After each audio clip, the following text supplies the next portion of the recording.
Hello and happy holidays to you all. This is James. I'm back in the shop again.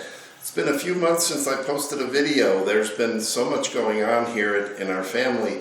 We've had people move out of state. We've had, I'm starting a new channel about motorhoming because we had to buy a motorhome to visit my children and their children in California and in the state of Washington. So we're going to be doing a triangle to visit them, taking the dog. It's going to be easier on us. Neither of us are fond of flying, so there may be some interesting twists to how I'm going to do this business on the road with a motorhome, so I'll be getting into that later. But today is about something completely different. There is a channel on YouTube that I've been following for quite a while. It's KRT Wood. KRT Wood, all one word, who a couple of months ago had an ingenious idea of creating Secret Santa amongst YouTube channels. And so he put out a YouTube video saying that he would be the ringmaster for connecting two different YouTube channels to exchange Secret Santa gifts. So I sent in my information, and I received back from him the invite to do a project for a fella in Canada who has a YouTube channel. I'm not going to say his name yet. And the gifts have to be worth $50 to $60 in time and labor.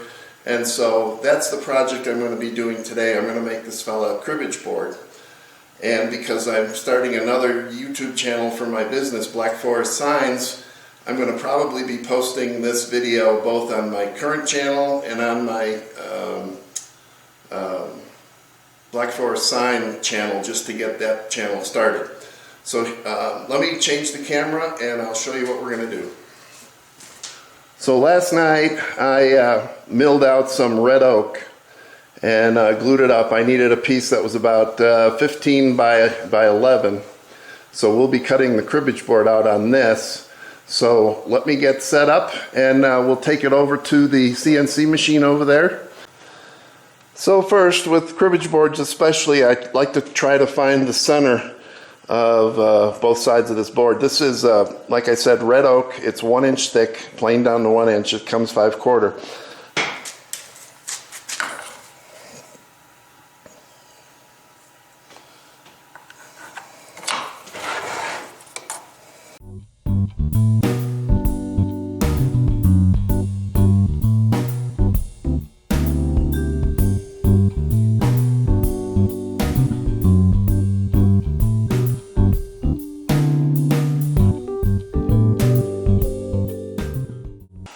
Alright, so I've already homed the machine, meaning that it already found a precise corner so that it always knows where it is between operations. And I've also centered this bit on my X over here. So now all I need to do is determine the height of this material, and that's done with a probe that senses this brass piece, and it knows how thick the brass piece is, so it knows how tall the wood is. So we'll do that. And we have to make sure that there's connectivity between these two, so we have to touch them to make sure the machine realizes it's there. Otherwise that bit would just plunge right into the brass. And so it's there, so we're going to probe. Sorry for the wiggles. Oh my goodness. So the probe is done. We're going to tell it that that center part is where the XY is. And, excuse me, I'm going to zoom in. And then we're going to attach the dust collection, start the router up, and turn on the vacuum dust control system. So I'll mute the audio and speed this up. But we're going to start cutting a pocket that holds the pegs. There's a plastic cover that I make out of this plastic, and there'll be a cover that spins open to let the pegs out. It stores the pegs in the back. So we'll just get started.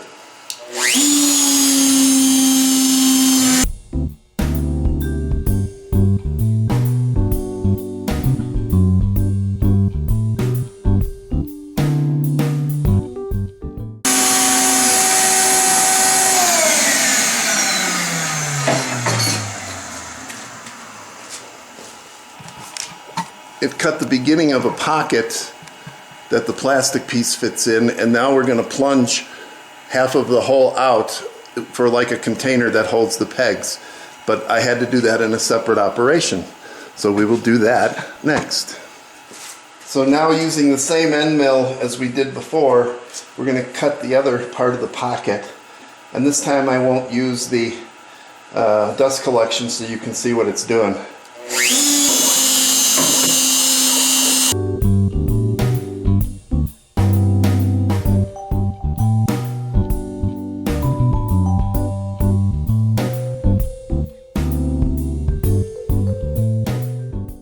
So that's the finished pocket, and later on I'll show you the plastic cover that goes on it, but for now we're going to change the bit and put a keyhole cutting bit in, and I'll show you what that does.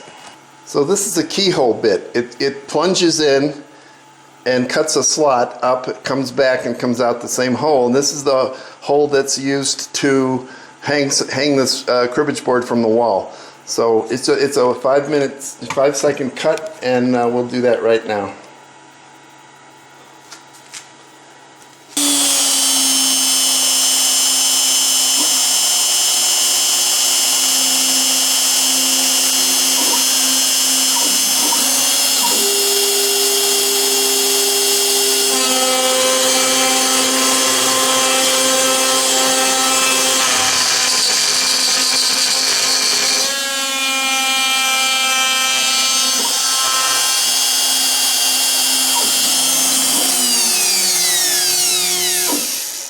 Alright, we're going to change the bit and then carve my logo into this thing. So hold on a minute. Alright, I've changed to a 60-degree V-bit to do the engraving, and I'll show part of this, but it takes a little while, and I'm going to put the dust cover back on, and then I'll show you what it is when it's over.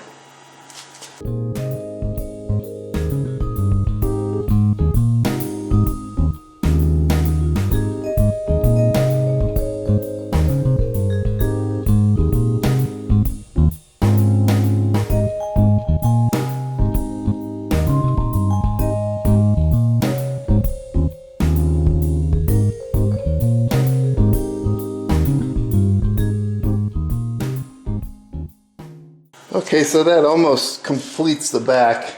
This is the plastic that goes in. We put a screw hole in here, and then this can spin inside here to block off the pegs or to let the pegs out. So we'll put that in after finishing. But right now, all we need to do now is to drill this hole.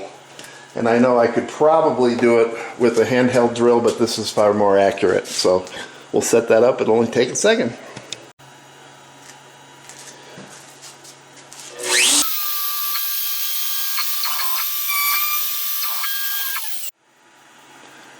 Okay, I have flipped the board over and resecured it, and we'll start the drilling operation. It's a 4-player game, and each person has to make 121 points. So there's basically 482 or 3, I don't know, holes that have to be drilled. So here we go.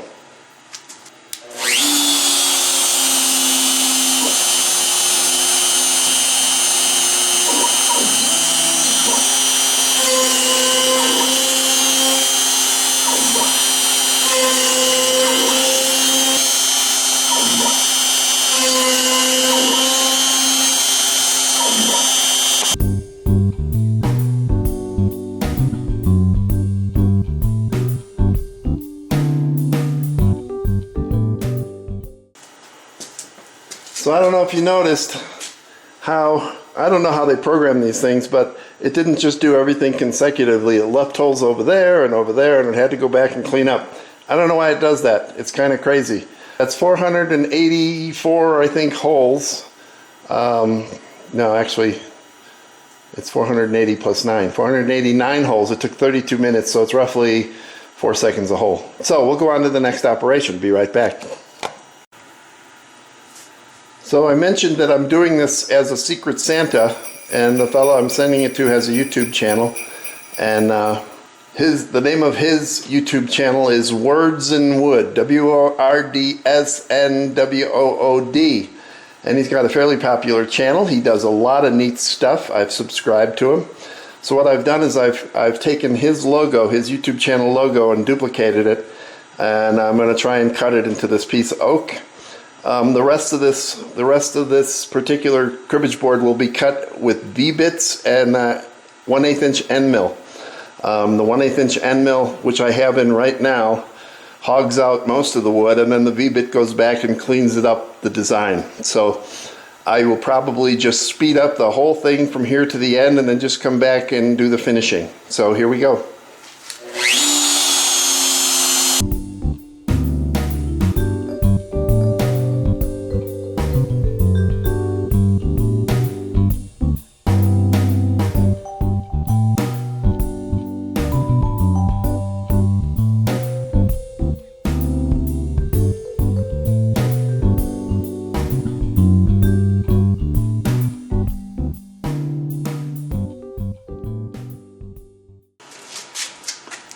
So the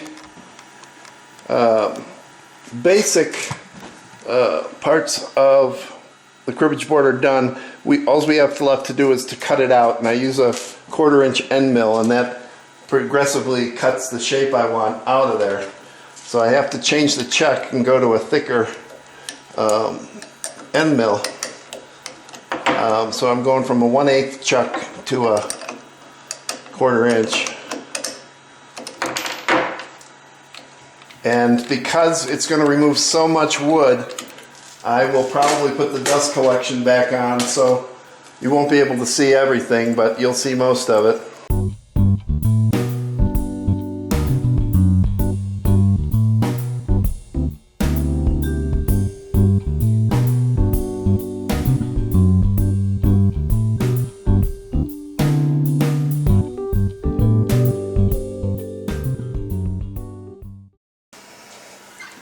Let me just do a little quick cleaning up, and then I'll show you what we got.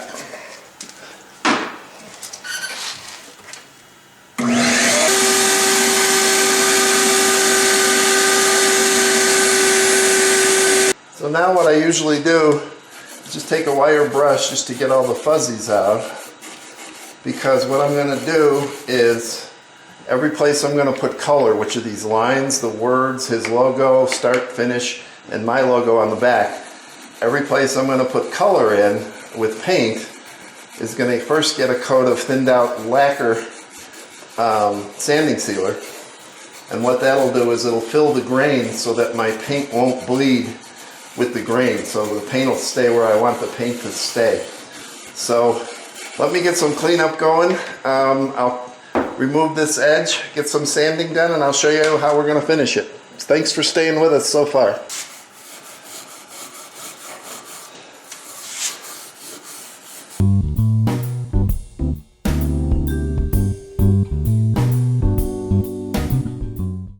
Okay, it's all clean and defuzzed, and so we're going to put in some lacquer sanding sealer to prevent bleed over from the paint.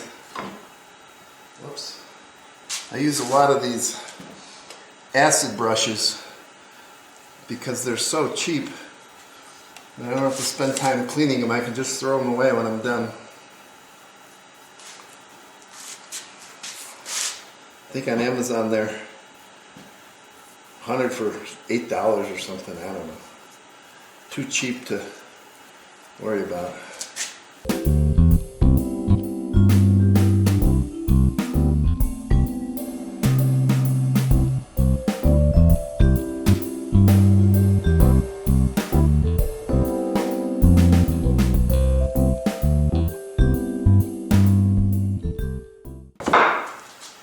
Alright, when that's dry, I'll put the color in, then come back and show you how I sand it, and then we'll stain it, and then we'll ship it out after we put poly on it. So stick with me, we're almost there, we're in the home stretch.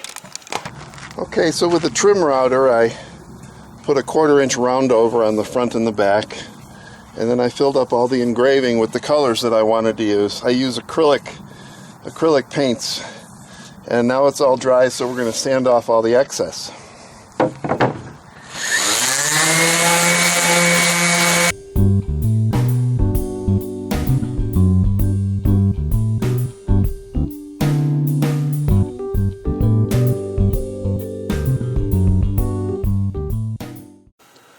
So here's the finished sanded board. Turned out really good. So all I have to do now is put a light stain on it and